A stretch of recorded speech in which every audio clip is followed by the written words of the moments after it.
नमस्कार, आप देख रहे हैं नेशन टीवी भारत और मैं हूं आपके साथ मानवी ठाकुर। शहर की सड़कों पर आवारा और घायल मवेशियों की समस्या को देखते हुए अब उनके इलाज और देखभाल के लिए स्थायी व्यवस्था होने जा रही है। कोयला नगर में बीसीसीएल की ओर से दी गई जमीन पर पवित्रम सेवा परिषद के सहयोग से गौशाला का निर्माण किया जाएगा। गुरुवार को इसका भूमि पूजन बीसीसीएल के सीएमडी समीरन दत्ता और उपायुक्त आदित्य रंजन ने संयुक्त रूप से किया। कार्यक्रम की शुरुआत उपायुक्त आदित्य रंजन ने दीप प्रज्वलित कर की। इस मौके पर उन्हें अंगवस्त्र और समृद्धि चिन्ह भेंट किया गया।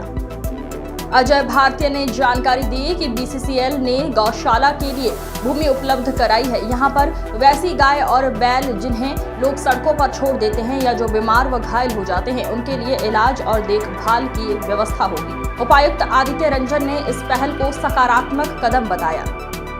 देखिए, धनबाद में हम लोग प्रेसिडेंट प्रोग्राम के दौरान भी देखे कि कैटल का बहुत इशू है, स्ट्रे कैटल का, और लगातार हम लोग कोशिश भी कर रहे हैं नगर निगम कुछ उसका समाधान निकालें। उस कड़ी में देखा जाए तो एक्सीडेंट्स भी हो जाते हैं, कई बार गाय को क्षति भी हो जाती है। तो अच्छा है, बहुत अच्छी संस्था है जो इस पर काम कर रही है। हमारा अपना मशीनरी भी है, किंतु जो सेवा भाव से ऐसे ऑर्गेनाइजेशंस काम कर सकते हैं, जो सेवा भाव से सरकारी तंत्र नहीं करता है, तो बहुत अच्छी पहल है इनकी, और इसमें जैसी भी मदद होगी हम लोग कोशिश करेंगे ताकि रोड एक्सीडेंट्स भी कम हो और गौ माता को भी जो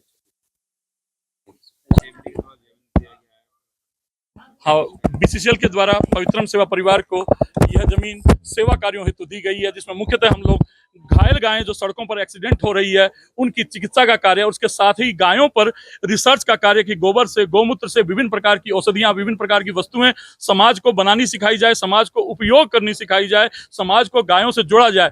गाय जो है वो एक समग्र सृष्टि की माँ है। गाय एक संपूर्ण अर्थव्यवस्था का केंद्र है। उस अर्थव्यवस्था के केंद्र को पुनः पुनः पुनः समाज के बीच में वापस लाना है। जो आर्थिक रीढ़ हमारी हुआ करती थी, हमने अर्थभोगी होने के कारण और स्वार्थपरता के कारण आज उसे सड़कों पर बिछुड़ने के लिए छोड़ दिया है, सड़कों पर डंडे खाने के लिए छोड़ दिया है। इस कारण आज हमारी समस्त संस्कृति भी विलीन हो रही है। हमारे घरों में भी वही माहौल बन रहा है, घरों में भी बुजुर्गों को छोड़ा जा रहा है। तो इस प्रकार पवित्रम सेवा परिवार लगा है कि इस प्रकार गाय के माध्यम से वापस हमारी सभ्यता को खड़ा किया जाए। इसके साथ ही शिक्षा में कैसे संस्कारों का समावेश हो, वैदिक शिक्षा की ओर समाज कैसे लौटे, शिक्षा स्वावलंबी शिक्षा की तरफ समाज कैसे लौटे, उस पर भी हम लोग कार्य कर रहे हैं। और हमारा हर कार्यकर्ता पर्यावरण के नियमों का पालन कैसे करे, आडंबर से मुक्त हो, यानी हमारी पूर्ण वैदिक व्यवस्था पुनः पुनः पुनः स्थापित हो, इसके लिए हम प्रयास कर रहे हैं।